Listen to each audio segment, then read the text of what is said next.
आज हम इतिहास के उस दौर में झांकेंगे जिसने भारत की तकदीर बदल दी। मुगल सल्तनत। यह सिर्फ राजाओं और लड़ाइयों की नहीं, बल्कि कला, संस्कृति और प्रशासन के नए युग की कहानी है। 1526 में मध्य एशिया से आए जहीरुद्दीन मोहम्मद बाबर ने पानीपत की पहली लड़ाई में दिल्ली के सुल्तान इब्राहिम लोदी को हराकर एक नए वंश की नींव रखी। उस समय भारत कई छोटे राज्यों में बंटा था और दिल्ली सल्तनत कमजोर पड़ चुकी थी। बाबर ने तोपखाने और बारूद जैसी नई तकनीक से निर्णायक जीत हासिल की। मुगल सल्तनत ने गंगा जमुनी तहजीब को जन्म दिया, भारतीय और मध्य एशियाई संस्कृतियों का संगम, जिसने प्रशासन, कला और साहित्य को नई ऊंचाइयों दी। ताजमहल जैसी इमारतें आज भी उनकी कलात्मक उत्कृष्टता का प्रतीक हैं। मुगल शासन ने भारत को एक नई पहचान दी। इस सफर में कई उतार चढ़ाव आए।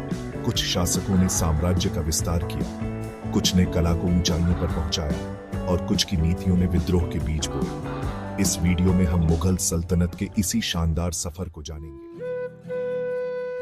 मुगल साम्राज्य की शुरुआत बाबर से होती है, एक महत्वाकांक्षी योद्धा जिसने पानीपत की पहली लड़ाई में लोदी वंश का अंत किया। बाबर ने अपनी छोटी लेकिन अनुशासित सेना और तोपखाने के दम पर राजपूतों और अफगानों को भी हराया और दिल्ली आगरा पर कब्जा जमाया। वह सिर्फ सेनापति नहीं, एक लेखक भी था। उसकी आत्मकथा बाबरनामा उस दौर के भारत की झलक देती है। बाबर का शासन छोटा रहा। 1530 में उसकी मृत्यु के बाद उसका बेटा हुमायूं गद्दी पर बैठा। हुमायूं को अपने भाइयों के विद्रोह और शेर शाह सूरी की चुनौती का सामना करना पड़ा। हार के बाद उसे ईरान में शरण लेनी पड़ी और सूरी वंश ने भारत पर राज किया। लेकिन हुमायूं ने हार नहीं मानी। ईरान की मदद से सेना संगठित की और 1555 में दिल्ली पर फिर से कब्जा किया। दुर्भाग्य से हुमायूं की मृत्यु जल्दी हो गई, लेकिन उसने अपने बेटे अकबर के लिए एक मजबूत मंच तैयार कर दिया। हुमायूं की मृत्यु के बाद 13 साल के अकबर को गद्दी मिली। शुरुआती सालों में बैरम खान ने उसकी मदद की और पानीपत की दूसरी लड़ाई में हेमू को हराकर मुगल सत्ता को फिर से स्थापित किया। अकबर ने प्रशासनिक सुधार किए, सूबों में बंटा साम्राज्य, मनसबदारी प्रणाली और भूमि राजस्व में टोडरमल की जब्ती व्यवस्था लागू की। उसने राजपूतों से वैवाहिक संबंध बनाए, जजिया कर हटाया और इबादत खाना में सभी धर्मों के विद्वानों से संवाद किया। अकबर ने दीन इलाही की शुरुआत की, जिसमें सभी धर्मों की अच्छाइयां समाहित थीं। उसके शासन में कला और वास्तुकला फली फूली। आगरा किला, फतेहपुर सीकरी, बुलंद दरवाजा और नवरत्नों की मंडली। अकबर का शासन मुगल साम्राज्य का स्वर्ण युग था। राजनीतिक स्थिरता, आर्थिक समृद्धि और सांस्कृतिक उत्कृष्टता का दौर। उसकी दूरदर्शिता और सहिष्णुता ने मुगल सल्तनत को भारत की आत्मा से जोड़ दिया। अकबर के बाद जहांगीर गद्दी पर बैठा। उसने साम्राज्य का विस्तार नहीं किया, लेकिन कला, खासकर चित्रकला को चरम पर पहुंचाया। जहांगीर प्रकृति प्रेमी था। उसके दरबार में उस्ताद मंसूर जैसे चित्रकारों ने पक्षियों और पौधों की अद्भुत चित्रकारी की। न्याय व्यवस्था में भी उसने न्याय की जंजीर जैसी पहल की, जिससे आम नागरिक सीधे बादशाह तक पहुंच सकते थे। उसकी पत्नी नूरजहां का शासन पर गहरा प्रभाव था। वह दरबार की असली ताकत बन गई। शाहजहां के शासनकाल में मुगल वास्तुकला ने स्वर्ण युग देखा। ताजमहल, लाल किला, जामा मस्जिद जैसी भव्य इमारतें बनी। इन निर्माणों से शाही खजाने पर बोझ पड़ा और उत्तराधिकार के लिए शाहजहां के बेटों में संघर्ष छिड़ गया।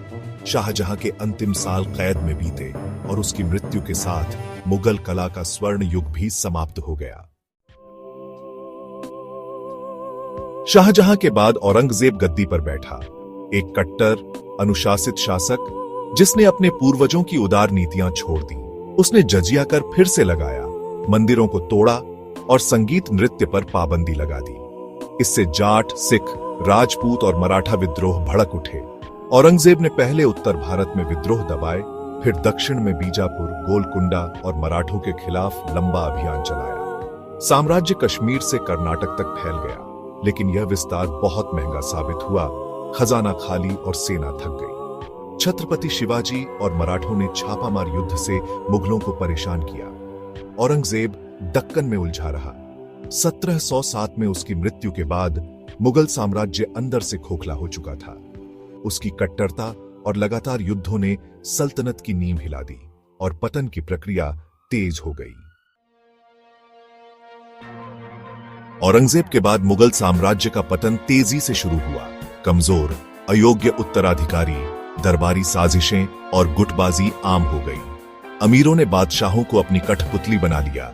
सैयद बंधु जैसे किंग मेकर्स दरबार पर हावी हो गए। प्रांतीय गवर्नर स्वतंत्र शासकों की तरह व्यवहार करने लगे और बंगाल, अवध, हैदराबाद जैसे राज्य अलग हो गए। शाही खजाना खाली हो गया और साम्राज्य दिल्ली तक सिमट गया। मोहम्मद शाह रंगीला जैसे शासक विलासिता में डूबे रहे, शासन के गंभीर मामलों की अनदेखी की। बाहरी आक्रमणकारियों ने इस कमजोरी का फायदा उठाया और मुगल साम्राज्य एक कागजी शेर बनकर रह गया। बाबर, अकबर और शाहजहां की बनाई भव्य इमारत अब ढहने लगी थी। मुगल साम्राज्य की आंतरिक कमजोरी ने बाहरी आक्रमणकारियों को न्योता दिया। 1739 में नादिर शाह ने दिल्ली पर हमला किया, भयानक कत्लेआम मचाया और तख्त एताउस, कोहिनूर हीरा लूट ले गया। इसके बाद अहमद शाह अब्दाली ने बार बार भारत पर आक्रमण किए, जिससे उत्तर भारत में अराजकता फैल गई। इसी दौरान मराठा शक्ति का उदय हुआ। पेशवाओं के नेतृत्व में वे मध्य और उत्तर भारत में फैल गए और मुगलों के सबसे बड़े प्रतिद्वंद्वी बन गए। कई बार मुगल बादशाहों को अपनी सुरक्षा के लिए मराठों से मदद लेनी पड़ी। 1761 की पानीपत की तीसरी लड़ाई में मराठों की हार ने उत्तर भारत में शक्ति शून्य पैदा कर दिया। इस शून्य का फायदा अंग्रेजों की ईस्ट इंडिया कंपनी ने उठाया। प्लासी और बक्सर की लड़ाइयों के बाद वे बंगाल में सत्ता स्थापित कर चुके थे। 18वीं सदी के मध्य तक मुगल साम्राज्य लगभग समाप्त हो चुका था और अंग्रेजों के लिए भारत का रास्ता खुल गया। 19वीं सदी तक मुगल सल्तनत सिर्फ नाम की रह गई थी। असली सत्ता ब्रिटिश ईस्ट इंडिया कंपनी के हाथों में थी। बहादुर शाह जफर, आखिरी मुगल बादशाह, लाल किले में पेंशन भोगी बनकर रह गए, एक कवि, लेकिन प्रशासनिक शक्ति से दूर। 1857 में सिपाही विद्रोह भड़का, मेरठ से शुरू होकर दिल्ली पहुंचा और जफर को विद्रोह का प्रतीक बना दिया गया। विद्रोह ने पूरे उत्तर और मध्य भारत में आग लगा दी, लेकिन अंग्रेजों ने इसे बेरहमी से कुचल दिया। बहादुर शाह जफर को गिरफ्तार कर बर्मा भेज दिया गया। उनके बेटों को मार दिया गया। 1862 में जफर की मृत्यु के साथ 332 साल पुराना मुगल साम्राज्य औपचारिक रूप से समाप्त हो गया। इसके बाद भारत सीधे ब्रिटिश क्राउन के अधीन आ गया। मुगल युग का सूरज हमेशा के लिए डूब गया। मुगल सल्तनत का अंत भले ही दुखद रहा, लेकिन उसकी विरासत आज भी हमारे जीवन में गहराई से मौजूद है।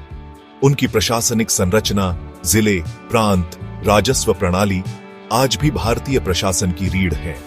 ताजमहल, लाल किला, फतेहपुर सीकरी जैसी इमारतें भारतीय स्थापत्य की शान हैं और मुगल चित्रकला व बागवानी ने भारतीय कला को समृद्ध किया।